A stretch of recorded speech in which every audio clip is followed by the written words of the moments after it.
Hello, my name is Nupur Shah and today's topic is amputation. So here we begin. First of all, let us see the definition of amputation. It is the removal of the limb, either partly or totally from the body. And what is disarticulation? It is again the removal of the limb, but it is removed through the joint line. So what are the indications for amputation?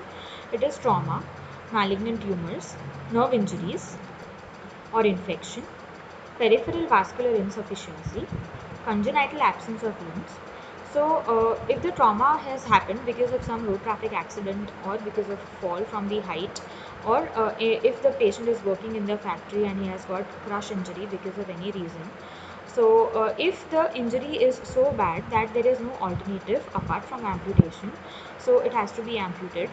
And malignant tumors will be spreading at other regions. So before it spreads further, the surgeon decides to amputate it.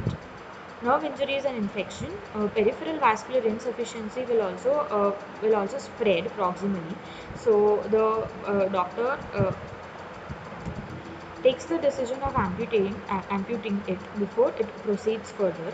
And if there is congenital absence of limbs, means if the patient is not able to do the functional activities properly because of the absence of limbs, then also the structure is repositioned or realigned by doing the amputation, so that the processes can be fitted properly and the patient can carry out the functional activities independently. What are the levels of amputation? Here are the upper limb levels. First, forequarter, shoulder disarticulation, above elbow, below elbow, Krukenberg amputation, amputation through the hand. So this is the Krukenberg amputation through the radius and the ulna. Here you can see the radius and the ulna are split into two. This is the forequarter amputation. Here the part of the scapula is also removed along with the glenohumeral joint. This is the shoulder disarticulation, which you can see. The main cause for shoulder disarticulation is the tumor at the proximal end of the humerus. This is the above elbow amputation. This is the below elbow amputation. Lower limb levels are hindquarter, which is also known as transpelvic amputation. Next is the hip disarticulation, above knee, knee disarticulation, below knee, and the Sines amputation. You can see the picture of the Sines amputation, which is done at the foot at the level of the ankle joint. Types of foot amputation are toes, metatarsal, Lisfranc and mid-tarsal. Mid-tarsal is also known as Chopard's amputation. Here the amputation is done at the level of the mid-tarsal joints and Lisfranc at the level of the tarsometatarsal joints. So there are two types of amputation. One is open and second is closed. Open one is the emergency procedure which is done and it is kept open. The amputation is kept open because of the infection, and once the infection subsides, it is resutured, means it is sutured with the help of the secondary healing method. And closed one is the planned amputation which they do, where the muscle is little bit more in length while doing the amputation. The muscle is kept more in the length as compared to the bone, so that there is proper suturing at the end point. What are the features of the ideal stump? They are well healed, firm, conical, minimal flabby tissue. So if the stump has following features, then it is known as proper stump. PT management includes pre-operative stage. We have to educate the patient and self-management procedure has to be taught. Education, because the patient will need psychological counseling. Obviously, he is losing the limb, so that will not be easy for the patient to accept it. So, a lot of psychological counseling is needed. He has to be educated about proper positioning. He has to be educated about the energy distribution which he has to do, because after losing the limb his energy will be much less.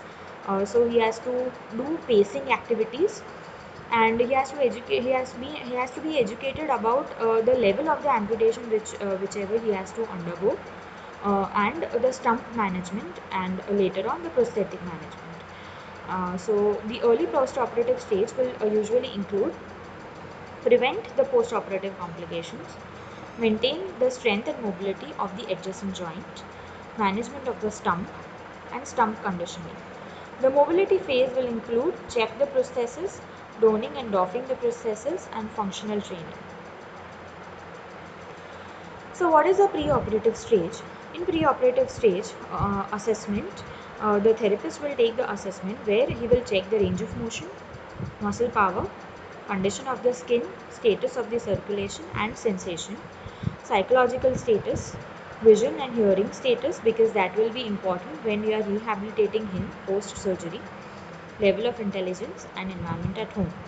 The better the environment at home, the better will be the recovery of the patient. What is preoperative training? We have to do preoperative training by prevention of the thrombosis, prevention of the chest complications, preserve the mobility, strengthen the core muscles, teach the transfer techniques, practice the limb stance, single limb stance, balance exercises has to be done, educate about the complications. Say for example, if the patient has undergone above knee amputation or below knee amputation, then there are few types of contractures which are very common. For below knee amputation, the commonest contracture is knee flexion contracture. So we have to educate him that he should not keep the pillow at the stump, below the stump, on a regular basis, because if he puts, then there will be knee flexion contracture, and then it will be difficult for him to be treated, and the pain will also be more. And suppose if the patient is having above knee amputation, then also there are chances for hip flexion contracture. So regular positioning has to be taught. The patient has to position himself for in prone line at least for few minutes during the day, so that the hip flexion contracture is not occurring. So these likewise we have to educate, plus we have to teach him how to do the positioning regularly throughout the day, and how to do the strengthening of the other normal limb, because the entire weight will be on the normal limb while walking. So it is very important to strengthen the normal limb. And while he is on the bed, he has to do ankle toe exercises regularly, ankle toe movements regularly, to prevent the venous pooling and to prevent the deep vein thrombosis. Chest complications can be prevented by teaching the cuffing techniques if there are secretions post surgery, and the therapist can do chest physiotherapy also, and even the breathing exercises to be taught to the patient so that the lungs remain compliant and strong.